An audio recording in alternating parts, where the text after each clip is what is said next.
Hey guys, so these are some of the ones from that last lanard bulk that I bought of just random parts. They did have a lot of them that I actually didn't have yet with the parts, putting them together. So I wasn't gonna kit bash them. Basically, I wanted to keep them because a lot of them were in decent condition.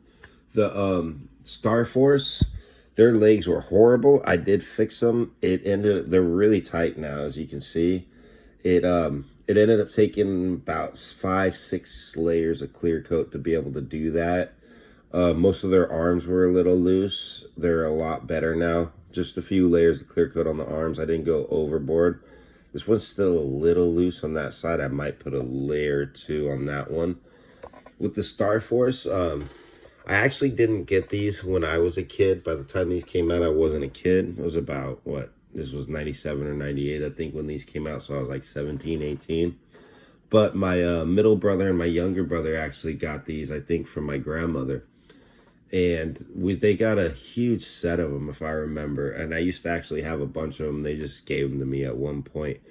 But when these came out, at that point, I was from like 95 to 97, I was collecting G.I. Joe. And I was collecting Power of the Force because they had just came out. But then I started hitting up flea markets, and that's actually when I started buying vintage Star Wars that I didn't have. And it was awesome back then compared to today's prices, honestly, because you could pick up stuff cheap. I remember buying stuff for sometimes $3-4, and they were in awesome condition. But that's my little Star Force little story. So I really like the Star Force, though. They're a good little like army builder for a different version for like a G.I. Joe bat, but for the good guys. I don't know, I really like the design. All of these ended up coming out really well. These knees were really bad. Some of these are really tight now, but it did take a lot. I had put in like 3 or 4 clear coat, which is usually enough. I have found when I usually put that much, it's too much, but when I tested them out, they were still really loose. So I ended up putting, like, after 4 coats, I think like another 3. So there's a good 6 or 7 on those, but they're a lot better now. This guy's arms are really good. He won't need anything. He's so tight I can barely move him. He's in really good condition now. Check this guy out. I just put all these together about 5 minutes ago. I haven't really messed with them, so he's really tight. You actually have to be careful because he's pulling the screw apart a little bit, but I had to go really hard on these. Like I was saying, I tested them out and they were really loose. So his arms are really good too, actually, so he's good to go. This guy just might need a little bit more on that right arm. I'm thinking a layer or 2 actually to him. The Steve Wyoming, I didn't have him, so I went ahead and repaired him because everything was in pretty decent shape. It only took like a layer or 2 clear coat on this leg to fix it. This leg, there was nothing I could do. It's still pretty tight, but this screw is just like stripped in there. I can't get it out. I've tried to take that leg apart. It's not happening, and I don't want to break it because it's in pretty decent condition. Now with his head, it is still really loose. I haven't tested it till just now when I put it together, so I didn't know. His arms are good to go. I did clear coat those. So I'm thinking, because there is a little paint loss on this 34, I'm going to go ahead and just fix it. The silver is good to go. And this back red does have some paint loss. So I'm thinking I'm just going to go ahead and repaint that whole red. Clear coat the whole head.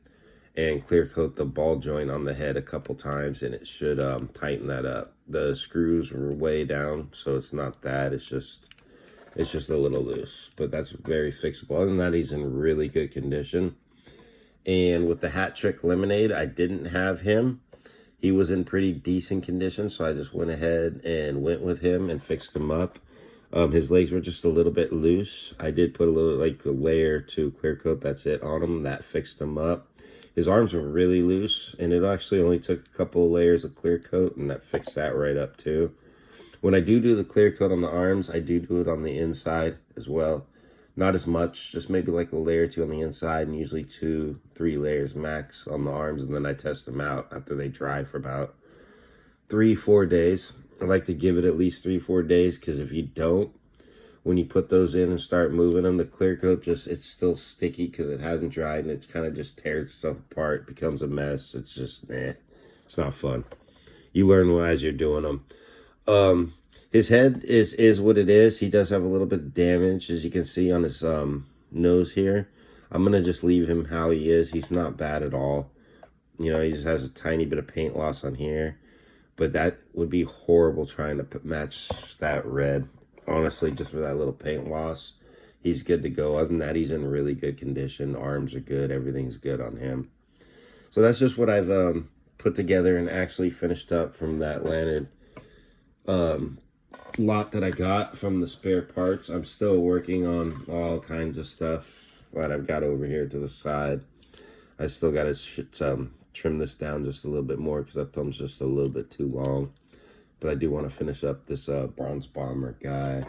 I've done a little bit of clear coat here on John from Chips, and I've just been so tired from work. I had to cover someone, so I've been working a few more days than normal. I haven't finished the watch here, which I'm going to finish up. I got to just do a little, maybe one more layer of black, and then I'm going to put the gold on the inside for that. I do like, actually, him with the shiny boots, just because they kind of had basically shiny boots on Chips, so I didn't mind that, fixing that. The gun is shiny now, the holster. Might put one more layer clear coat on that. I don't know if I'm going to mess with this belt. I'm probably going to just leave it alone. It's not bad. I like it. He's a little bit loose, but we're going to see if I'm going to clear coat these joints. These joints are a little bit different, the way they work. The pin, it's interesting. These screws don't quite fit, but these are Migo. So, and these are, he didn't have the screws with him. I'm basically using the screws that I used to fix Joe's, and they're just a little bit different. So his legs are just a little tiny off. So I don't know. I'll see what I'm going to do with his knee joints. We'll go from there. Other stuff, we got Daniel LaRusso's head. He's coming along.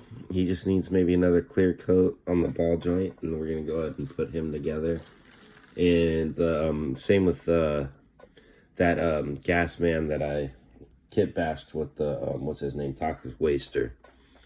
I'm going to go ahead and just put another, I tried putting, I think 2 or 3 layers of clear coat on last week. And I tested it out yesterday, and it was still not quite enough. He's still a little loose, so we're going to go ahead and put maybe another 2 layers of clear coat and let that dry for a couple days. But other than that, that's some of the stuff that I got done recently from that lot.